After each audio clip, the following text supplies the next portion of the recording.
Yeah, leaving Times Square to Menlyn. It's Times Square Casino. Arieng. I think initially I said this buses were the Ria Vaya. No, that's the Joburg one. I think that's the most fancied name. That's why I mistook it for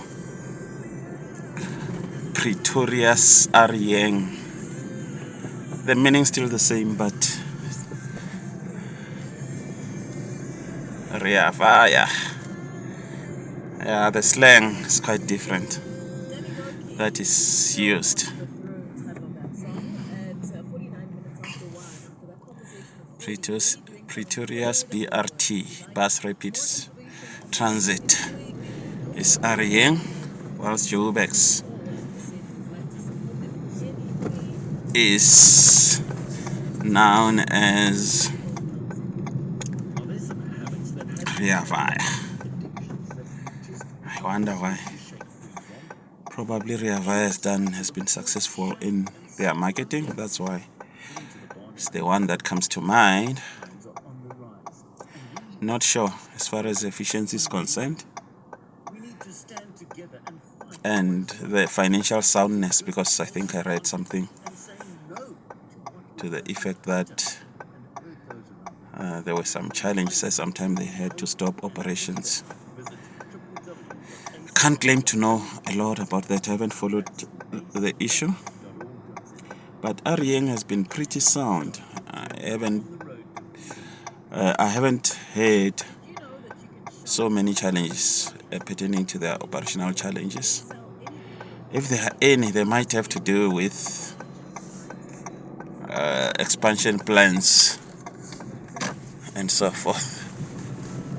Yeah, I'm joining Lois Avenue, and that is the iconic Menlyn Shopping Centre on my right. To my right, Menlyn Shopping Centre. Just going to drive around it.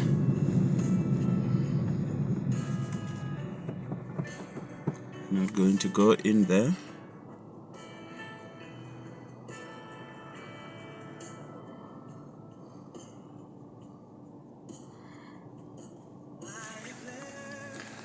This is the parking of Menlyn, this massive mall.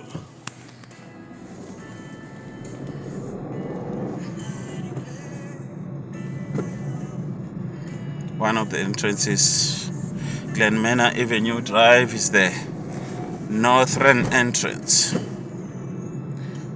for motorists. Wow, this is a big success. There used to be so many taxis along this route. So I've got to give it up to Tshwane if they manage to evacuate those taxis. They used to cause such a big mess. And I mean, for this classy shopping mall to have the kind of reckless driving that was happening here. There were many traders. I've got nothing against traders, but it has to be orderly. I think maintenance of public infrastructure, proper maintenance, and affording traders the space to trade has to be properly balanced. One doesn't have to work to the detriment of the other. I've heard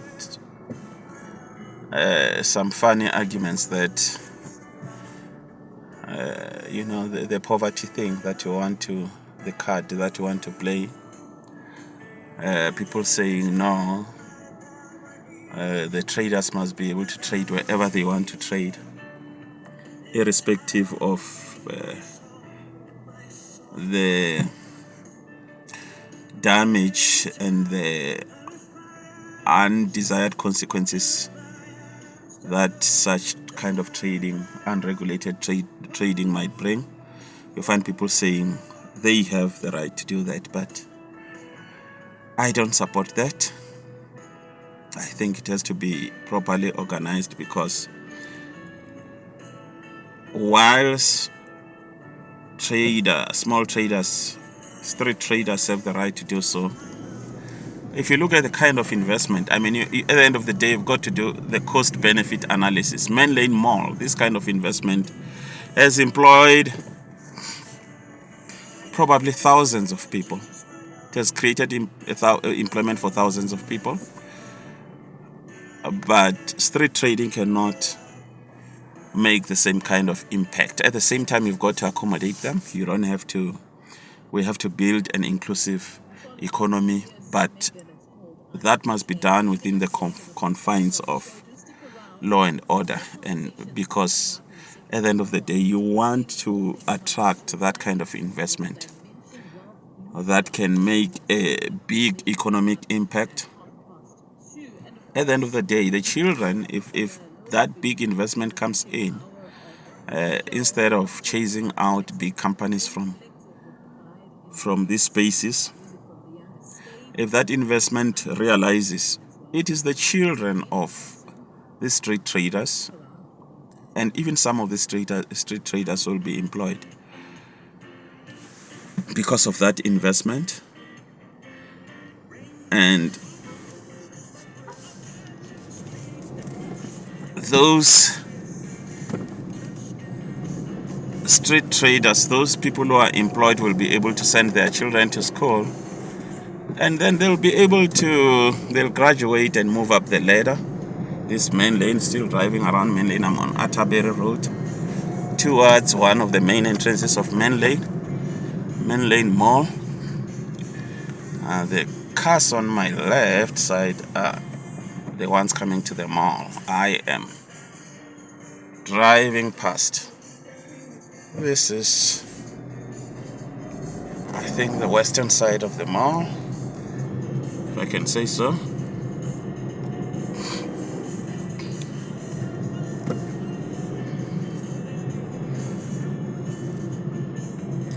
Yeah, that's it. That's the drive from Times Square to Menlyn. That's where it ends. Thank you for joining the Enterprising Conversation channel. Don't forget, the Enterprising Conversation channel specializes in enterprise development and training. But we've got the 4 segments. We've got entrepreneurial education, which is the core business. And we've got the travel and tourism segment.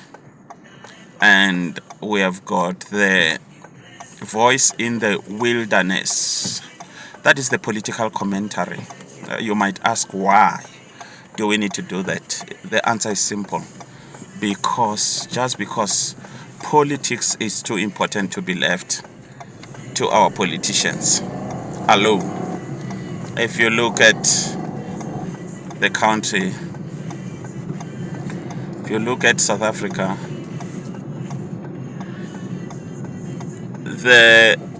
every sector of the South African society is performing. If you look at the citizens, so creative. You look at the artists, you look at the athletes, look at Mamelodi Sundowns, you look at the Springboks, you look at our private sector.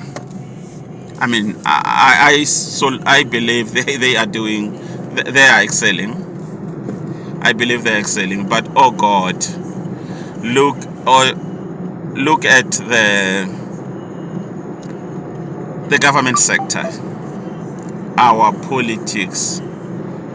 Oh no, I don't know what to say about it. We need enough to say that we need to pray for the political sector. The government sector, of course, influenced by the political sector, it is dragging this country down.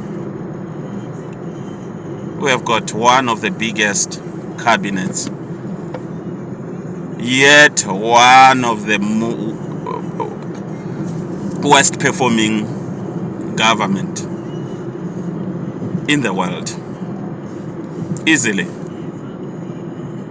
the unemployment. You hear the president trying to convince the youth that no, we are addressing youth unemployment is our concern. We are addressing unemployment. And here's the lie that bothers me. He will say, just like any other country that is dealing with unemployment. That is not true. South Africa's unemployment is way too high, and there are very clear reasons for that. It is because of the performance of government. So you have a government that wants to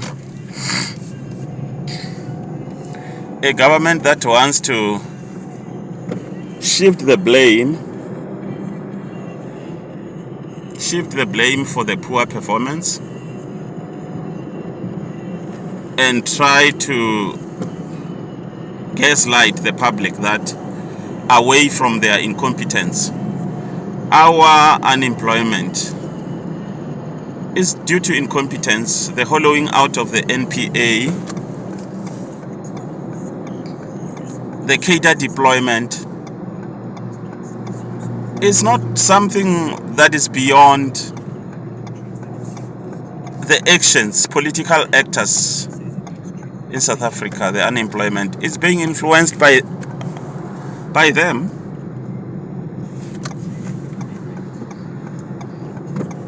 And now the president will gaslight you to say, to make you think that the unemployment is something that is just unavoidable. No, South Africa's unemployment is way too high. And it's got to do with the policy paralysis, lack of implementation of the things that need to be implemented, corruption, wasteful and expenditure. That has to be called out. We cannot allow politicians to lie to our young people. We can't. We can't allow that to happen. We've got to call it out. Thank you for joining. Thank you once more for joining the Enterprising Converzations. Cheers.